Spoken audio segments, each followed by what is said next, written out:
गुरुर्ब्रह्मा गुरुर्विष्णु।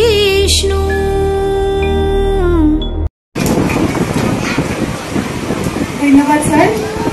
এতিয়া আমাৰ বিদ্যালয়ৰ অৱসৰপ্ৰাপ্ত প্ৰধান শিক্ষক মহোদয় সুজিত ছাৰক এখনি ফুলনি কমিছনাৰ সম্বৰ্ধনা জনাব দশম শ্ৰেণীৰ ছাত্ৰী জুবিতা দাস।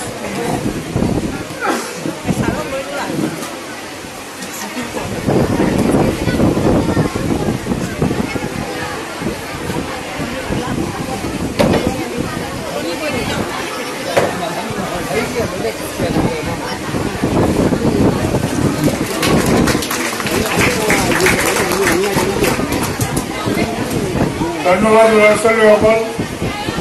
আৰু মই মাত্ৰ ৩-৪ মাহ হৈছে স্কুলৰ পৰা অৱসৰ লৈছোঁ। আৰু তোমালোকৰ আজি আমাৰ শিক্ষক দিৱস সৰ্বপল্লী ৰাধাকৃষ্ণন দেৱৰ বিষয়ে আমাৰ কিছু কথা আমাৰ তন্ময় ছাৰে কৈ গৈছে। আৰু সৰ্বপল্লী ৰাধাকৃষ্ণন ছাৰ খুব ডাঙৰ এজন শিক্ষাবিদ আছিলে, দাৰ্শনিক পণ্ডিত আছিলে। তেওঁৰ বহু কিতাপ আছে। তোমালোক এতিয়া স্কুল লাইফত লাহে লাহে যেতিয়া ডাঙৰ হ'বা তেওঁৰ বহু কিতাপ পঢ়িবলৈ পাবা। ফিলচফি বিষয়ে দৰ্শন বিজ্ঞানৰ ওপৰত গম পাইছা। তেওঁ অংকৰ ওপৰতো বৰ মেধা আছিলে। খুব দুখীয়া ঘৰৰ ল'ৰা আছিলে, খুব দুখীয়া ঘৰ, ব্ৰাহ্মণ ফেমিলি। বুজিছেনে নাই? অকল শুনিব ভালদৰে। ব্ৰাহ্মণ ফেমিলি তাতে কিন্তু উগ্ৰ ব্ৰাহ্মণী, মানে ব্ৰাহ্মণ চাৰে কোনো বুজে। কিন্তু স্কুল পাছ কৰাৰ পিছত তেওঁক দিয়া হয় মাদ্ৰাজত পঢ়িবৰ কাৰণে, ইংৰাজী মিডিয়াম স্কুলত। নিজৰ মাতৃভাষা মাদ্ৰাজী, তাৰপিছত গ'ল ইংলিছত। বুজিছেনে নাই? সেইকাৰণে মই কৈ আছোঁ তোমালোকো লাহে লাহে নিজৰ ভাষাৰ ওপৰত, তাৰপিছত ওপৰত লাহে লাহে গৈ থাকিবা। সেইখিনি কৈ মই মোৰ বক্তব্য সামৰিলোঁ। ধন্যবাদ ছাৰ।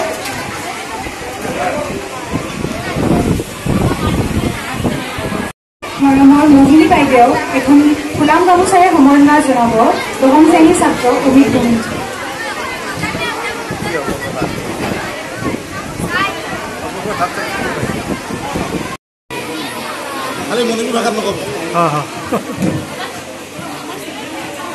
মৰমৰ ছাত্ৰ ছাত্ৰীসকল, ধন্যবাদ জ্ঞাপন কৰিছোঁ মোক দুটামান সময়ৰ সুবিধা দিবৰ বাবে। উপস্থিত মাননীয় অৱসৰপ্ৰাপ্ত প্ৰধান শিক্ষক মহোদয়, উপস্থিত আমাৰ অলকা বাইদেউ, উপস্থিত এইখন বিদ্যালয়ৰ সন্মানীয় শিক্ষাগুৰুসকল, আৰু আজিৰ এই পবিত্ৰ সভাত উপস্থিত থকা অভিভাৱকসকল, মৰমৰ ছাত্ৰ ছাত্ৰীসকল, আৰু এই বিদ্যালয়ৰ কৰ্মচাৰীসকল, জয় জয়তে মই আজিৰ দিৱস, পবিত্ৰ দিৱসৰ দিনটি সকলোকে আন্তৰিক শ্ৰদ্ধা মৰম যাচিছোঁ। জয় জয়তে মই এই মহান শিক্ষাবিদ, দাৰ্শনিক পণ্ডিত, সাহিত্যিক, ৰাজনীতিবিদ আৰু চিন্তাবিদ ডক্টৰ সৰ্বপল্লী ৰাধাকৃষ্ণন দেৱক মই চিৰ নমন জনাইছোঁ। এই শিক্ষাবিদগৰাকীৰ জন্ম হৈছিল তামিলনাডু চহৰৰ পৰা 40 কিলোমিটাৰ আঁতৰত তিৰুত্তানি নামৰ সৰু গাঁওখনত 1888 চনৰ এই দিনটি 5 ছেপ্টেম্বৰ তাৰিখে।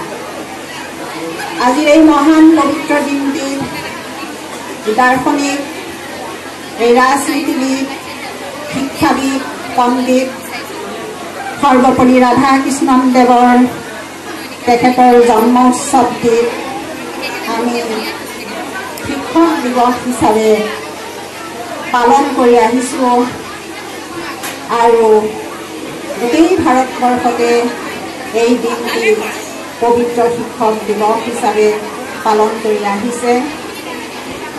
এই শিক্ষাগুৰুগৰাকীৰ যিসকল প্ৰিয় ছাত্ৰ ছাত্ৰী আছিল, সেই ছাত্ৰ ছাত্ৰীসকলে এই মহান শিক্ষাবিদগৰাকীক, ৰাজনীতিবিদগৰাকীক শ্ৰদ্ধা সন্মান জনাই তেখেতৰ জন্মদিনটিত জন্ম উৎসৱ হিচাপে আমি তোমালোকৰ এতিয়া যিটো আমাৰ আধুনিক যুগত বাৰ্থডে যিটো তোমালোকে পালন কৰা, ঠিক তেনেদৰে তেখেতৰ মৰমৰ ছাত্ৰ ছাত্ৰীসকলে সৰ্বোপৰি ৰাধাকৃষ্ণদেৱৰ জন্মদিনটি জন্ম দিৱস হিচাপে পালন কৰিবলৈ এইগৰাকী মহান পণ্ডিতগৰাকীৰ ওচৰলৈ আহ্বান জনাইছিল, অনুৰোধ জনাইছিল। কিন্তু বৰ মৰমৰ, বৰ সুন্দৰ পবিত্ৰ মনৰ এই শিক্ষাবিদগৰাকীয়ে কি বুলি উত্তৰ দিছিল তোমালোকে নিশ্চয় জানা, যে এই বুলি কৈছিল যে এই তাৰিখটোত মোৰ জন্ম দিৱস হিচাপে পালন কৰাতকৈ শিক্ষাগুৰুসকলৰ যি নিস্বাৰ্থ অৱদান, ব্যক্তি স্বাৰ্থহীনভাৱে, ব্যক্তিত্ব স্বাৰ্থহীনভাৱে সমাজখনক আগুৱাই নিয়াত অৰিহণা যোগোৱা, অৱদান যোগোৱা নিস্বাৰ্থভাৱে সেই শিক্ষাগুৰুসকললৈ মোৰ এই জন্মদিনটিত তেখেতসকলক সন্মান, শ্ৰদ্ধা আৰু পুৰস্কৃত কৰি শিক্ষক দিৱস হিচাপে পালন কৰাটো মই কামনা কৰোঁ। এই বুলি তেখেতৰ ছাত্ৰ ছাত্ৰীসকলক বুজাই কৈছিল।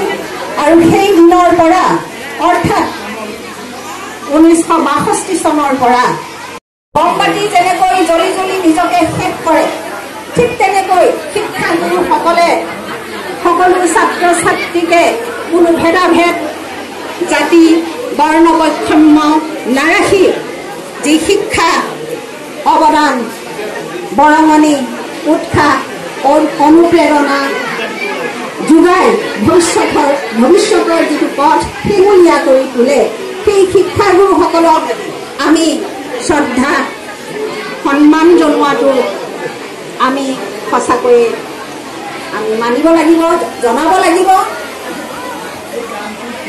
আমাৰ এই শিক্ষাবিদৰ মতে এষাৰ কথা মই তোমালোকক জনাব বিচাৰিছোঁ। ইংৰাজী ভাষাতে মই দুটামান কওঁ, ইংৰাজীটো মই ইমান হেৰি নহয়, তথাপিতো মই ক'ব বিচাৰিছোঁ।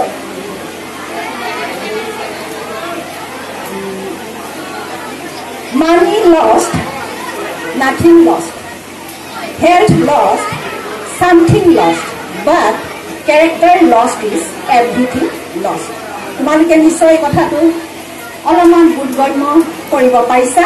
এই শিক্ষাবিদগৰাকীৰ যিটো মত, অভিমত যিটো প্ৰদৰ্শন কৰিছে যে টকা পইচা বা অৰ্থ হানি হোৱাটো একো নহয়, একো হানি বুলি আমি ক'ব নোৱাৰোঁ। আৰু স্বাস্থ্য হানি হোৱাটো কিছু অলপ হানি হোৱা বুলি আমি ক'ব পাৰোঁ। কিন্তু যেতিয়া নেকি মানৱ চৰিত্ৰ হানি হয় বা বিপথে পৰিচালিত হয়, তেতিয়াহ'লে আমি আমাৰ যথেষ্ট হানি হোৱা বুলি আমি ক'ব লাগিব। এই মানৱ জীৱন গঢ়ি তোলাত, এই মানৱ জীৱনক, এই ছাত্ৰ ছাত্ৰীসকলক সৎ পথত আগুৱাই লৈ যোৱাত, উৎসাহ অনুপ্ৰেৰণা যোগোৱাত শিক্ষকসকলৰ যথেষ্ট বৰঙণি আছে, নুই কৰিব নোৱাৰি। মোৰ ছাত্ৰ ছাত্ৰীসকল, মই আৰু বেছি নকওঁ, মই শেষত এটি কবিতা পাঠ কৰি তোমালোকক শুনাব বিচাৰিছোঁ, যিটো কবিতা নেকি আমাৰ বিদ্যালয়ৰ মাহেকীয়া আলোচনী প্ৰথম যিটো প্ৰকাশ পাইছিলে, প্ৰথম প্ৰকাশিত প্ৰথম মাহেকীয়া আলোচনী কাকতখনত মোৰ এই কবিতাটি আহ্বান বুলি প্ৰকাশিত হৈছিলে। সেই কবিতাটি আজি আকৌ পুনৰাই তোমালোকৰ আগত পৰিৱেশন কৰিবলৈ ওলাইছোঁ।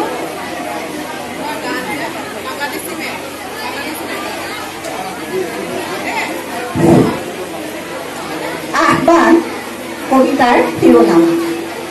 কিয় থমকি ৰলা আগ বাটতে, আছে আৰু বহু দীঘলীয়া, নহয় এয়া সুগন্ধময় সেন্দুৰীয়া আলি। যাওঁ সাহস, আত্মবিশ্বাস আৰু ধৈৰ্য সহকাৰে বীৰৰ বেশেৰে আগুৱাই, কাৰণ জীৱন মানেই সংগ্ৰাম। আমি সংগ্ৰাম কৰিব লাগিব, কিন্তু নহয় এয়া সুদূৰ অতীতৰ পানীপথ, হলদিঘাট, পলাচী আৰু শৰাইঘাটৰ দৰে। নেলাগে ধৰিব কোনো অস্ত্ৰ, আহা নৰবা থৰ লাগি, থকা খুন্দা খাবা বুলি তুলিকাৰ গোল তুলি, নানা ৰহন সানি সাজু আহা একতাৰ দোলেৰে, নতুনকৈ কোনো তাহানি সেই ওংকাৰ ধাম। জাতি বৰ্ণ ধৰ্ম ভাষা নিৰ্বিশেষে আবাল বৃদ্ধ বনিতা মিলি সকলোৱে হাতত হাত ধৰি যাম। এনে মহান নেতাসকলৰ আদৰ্শৰ দ্বাৰা শিৰোধাৰ্য কৰি, আদৰ্শকে আমি শিৰোধাৰ্য কৰি গঢ়িম আহা আকৌ নতুন এখন সুস্থ সবল মানৱতাৰ সমাজ। ধন্যবাদ। মই এইখিনি কৈ পেলাই মোৰ বক্তব্য সামৰণি মাৰিছোঁ।